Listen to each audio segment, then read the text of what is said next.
Okay, so the first thing we're going to do is fire up the generator and warm it up. Is this really a necessary step? Probably not, but considering it was about 40 degrees last night in my garage, and it's only about 50 degrees now, it's not a bad idea to warm the generator up to help thin the oil, and that'll actually make it easier to drain. So we'll let this thing run, 2-3 minutes will be more than enough. And then we'll get started on actually getting the oil changed and taking off the side panel. Alright, so tools we're going to need is a 13/16 spark plug wrench, 3/8 drive, 3/8 extension, our spark plug gap tool, flathead screwdriver to help pry the side off.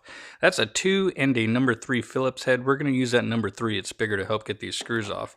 So I've sped up this video.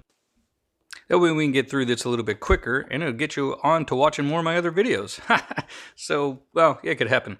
Anyway, alright, we'll pop out those 2 screws. Don't pry on it right there. Underneath that little gas flap, there's a perfect open area for you to give it a little tug. And boom. There we go, pop that off. Look at that, nice and clean, right? That's how a generator should look. Alright, oil, air filter, and our spark plug at the top. We're going to remove the spark plug access port. And we're going to start off by changing that out first. Get our spark plug wrench ready, and now we'll pop off that spark plug boot. Alright, move that out of the way, and slide the spark plug wrench down inside, and we'll break this thing loose. Sometimes people put these in really tight. They actually don't need to be that tight. You just get them snug, and then give it another half turn to get the crush washer down, and that's really about it. Alright, so we'll pop out this spark plug. Let's take a look at it. Now, as you can see there, you see how black that is? That's pretty sooty. Versus the other one, the porcelain tip is nice and white, as a new one should be.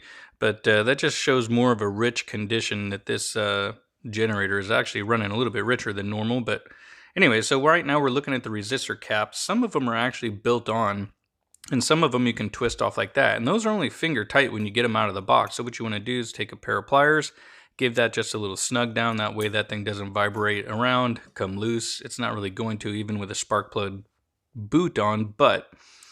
Alright, so we'll take our spark plug gap tool. One side has millimeters, the other side has thousandths on it. Most generators will show you on a little sticker there. Mine has kind of gotten destroyed from gas being spilt on it. That's what happens when somebody borrows a generator. Anyway, so that'll give you the information on what your spark plug gap should be. Mine is 28 thousandths, so we're going to just slide it on at the very thinnest part of the spark plug gap tool, and we'll slide it up and just give it a little bit of a flex to help the electrode kind of bend up away from the tip, and then get that right about the 28 thousandths mark, which will be in the middle of that electrode. And you can see there, kind of got that. It's probably hard to see actually, but right about 28 thousandths. It can be off a couple thousandths. If it's 29, 27, it's not really going to affect it. All right, so use this new spark plug socket that I got, which the thing grabs great. The only problem is it grabs too good and it doesn't let go. So, but that's not a bad thing, because you don't want to drop your spark plug, while you're working on maybe a car or something like that, and it falls into the abyss and you may never retrieve it. So anyway, we'll get that finger started, kind of get it all the way snug down until you get to that crush washer. And then we'll put our ratchet back on and give that another good 1/2 to 3/4 of a turn. And that's really about all that needs. Alright, so now that we've got that step taken care of, we'll put our spark plug boot back on, give it a quick visual inspection just to make sure everything's tight, nothing's loose. Okay. So now we'll move on, we'll go over to the air filter. Again, using the number 3 Phillips bit, we're going to take off the one screw that's holding it on, and then we'll put that off to the side. And we'll take our air filter box cover off and slide that over to the side and take a look. Most of the time I try to keep, if I'm going to use this generator, I'm going to put it somewhere on rocks or a concrete pad or something like that before I set it in the dirt, if I have an option. That's one of the reasons it's so clean in there. Look at that air filter. If I did need to do a full service on the air filter, I would clean it with either a Sullivan or Dawn dish soap. Actually works really well. You would clean it, let it fully air dry, and then you would re-oil it with a air filter oil Or you could use motor oil, which is what most people will use, and you just need a light thin coat. And basically you're trying to trap all the fine dust particles from entering inside to the air intake, going through your carburetor, eventually into the motor, and damaging it or prematurely wearing it out, really. So since this air filter was already really clean and it did still have a light thin coat of oil on it, we're just going to reinstall it and put our cover back on, and we'll move over to the oil change. So we'll get our screw, reinstall that, and now we'll take a look and make sure that the cover plate, airbox cover plate, is fully seated all the way around, and move on to our next step.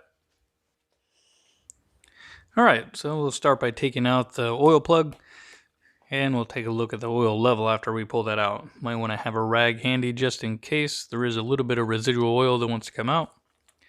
And we'll clean that up, and we'll take a look at our oil level. For the most part, these don't use a lot of oil, so you probably won't see a lot of variations in between oil changes. If there is, there might be something else going on. Mine is supposed to be right there in the middle of that dipstick. Or if you look at the threads on the motor itself, you'll see right here, it's right there at that last thread. That's basically a full level line. So you know that you have enough oil. And if you don't have that, you can always refer to this little side plate. And this will show you the weight of your oil, the amount that it takes. Kind of gives you an overall picture and description of what your oil level should be. Alright. So we'll drain out the oil, we'll replace our oil filter, kind of wedge it in there so it stays in place. And I sped this part up too so we could kind of make this a little bit shorter. And move this back just a little bit so I could tip it a little bit easier, and I'll adjust the camera so you guys can kind of see. Normally I do this a little bit different, but for video purposes, why not? Alright, so we'll drain out the oil. That's a good golden brown. Still looks fine. Probably could have ran this oil another 50 hours. It would have been okay. But why not? Alright, now that we've done that, we'll check the measurement and see how much we got out, and dispose of our oil properly into a container, and fill up our graduate with new oil. And make sure you put in the right amount according to what your side panel says or your manual. And what I'm going to do is I'm actually going to place this rag underneath the generator here to give it a little bit of a tilt back to help the oil kind of drain in a little bit quicker, and so you kind of don't get that splashback. And you just want to pour this in relatively slow. You don't have to pour it in super slow, but you don't want it to make a big mess, so not a bad idea to take your time. Alright, let that kind of drain in. Remove our funnel. Put that back into the graduate here in a second. And then we'll do a quick oil level check. Kind of remove that rag actually so we can get a level. Alright, right now I'm checking the oil to kind of see where it is.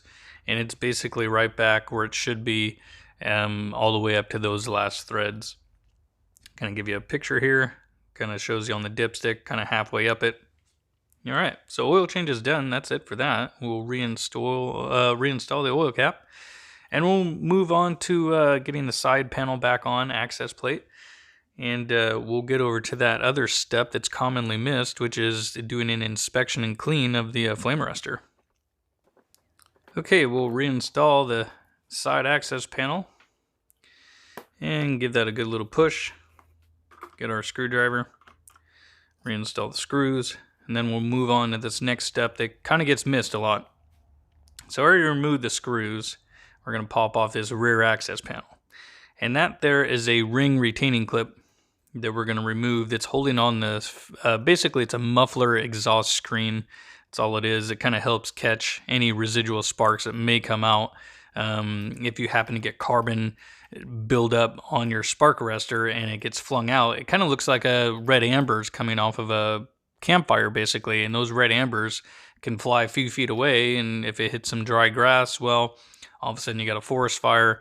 And that's a whole reason for doing this little procedure here is making sure that this thing is clean and you don't get those carbon buildup deposits that can lead to, you know, a burning amber. So that's just that screen, little clip. Basically, it kind of suppresses any ambers that might come out. It's kind of a last ditch effort. Take out this little screw that kind of holds the spark arrestor in.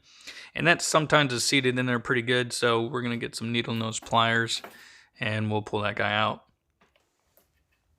Okay, a little tug, and that guy there, that is your spark arrestor. The little bit of cotton part, that's muffler packing that's inside the muffler, helps keep it quiet. And what you do is you get carbon deposits, it'll build up on this screen, and those can get really hot and fly out. And that's the whole reason for cleaning this thing, is that you don't want those to build up to get superheated and fly out, make a little amber, and start a fire. And this is a step that does get commonly missed. So I'll ask people, hey, how do you like your generator or whatever? And, oh, it runs great. It's like, yeah, do you clean your spark arrestor often? And a lot of times people are like, I don't even know what that is. So always a good step to have done. And other than that, it's really now just reassembling everything in the reverse order and kind of button things up here on our 100-hour service. Hoping you guys learned a little bit during the video of how to do your basic generator maintenance. It's really not that hard of a job, and if you do this once or twice a year, depending on how much you use your generator, then for the most part your generator will give you lots of trouble for years.